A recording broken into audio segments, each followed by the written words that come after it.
সকালবেলা বেরোনোর সময় অনেকটা রাস্তা হেঁটেই চলে যাচ্ছি আমি, কারণ সকালবেলা তো এই জন্য মনে করলাম যে সকাল সকালে হাঁটলে একটু ভালো হবে। আর পাশেই যেহেতু নদী, তখন এ নদীর ঘাটে যাতেই হচ্ছে গিয়ে গাড়ি রিজার্ভ করে নিয়ে যাওয়া লাগে। এমনি মানে সবসময়ের জন্যই অটো পাওয়া যায় না, তো আমি হেঁটেই চলে যাচ্ছি। আর বেশি দূর নাই, চলে আসছি।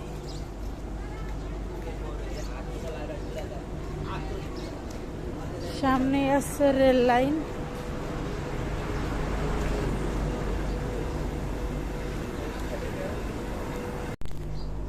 রেল লাইন পার হয়ে গেলাম। ওই যে সোজা ঘাট দেখা যাচ্ছে। এই জায়গাতে অনেক পিক নিচ্ছি আমি। এইসব ফুলের পিক আছে, দেখেন আমার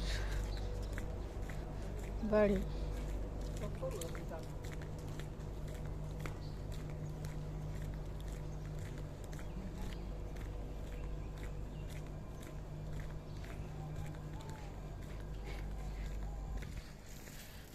মনে হচ্ছে অনেকটা লেট হয়ে গেল, আরও একটু আগে বেরোলি ভালো হতো, কিন্তু মনে করলাম যে অন্ধকার থাকবে। ও মানে এই বছরে ফার্স্ট টাইম এই কুয়াশার সাথে আমার দেখা। আসলে আমি তো 10টা-11টা না বাজলে পরে ঘুম থেকে উঠি না। প্রথমে সকালে একবার ঘুম থেকে উঠি, কিন্তু বাড়ির ভিতরে এত ঠিক পাই না যে ঠান্ডা কেমন বা কুয়াশা কেমন। কিন্তু আজকে মনে হচ্ছে যে অনেকটাই কুয়াশা। ওই মামাটা বলছিল, আমার কিন্তু চেনে না, আমিও চিনি না। বলছে কি বাবা ভালো? আমি বললাম হ্যাঁ আমি ভালো আছি, আপনি ভালো আছেন? তো বলল হ্যাঁ। আসলে আমি কিন্তু চিনি না, সেও হয়তো বা আমারে অন্য কেউ মনে করে বলছে। এর ভিতর দিয়ে যে ছোট ছোট একটু একটু ফুল আছে,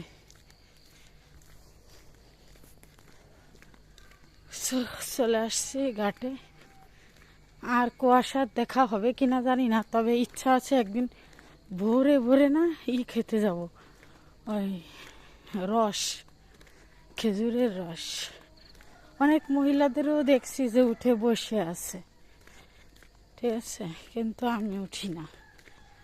আমি কেন উঠি না সেটা আমি জানি না।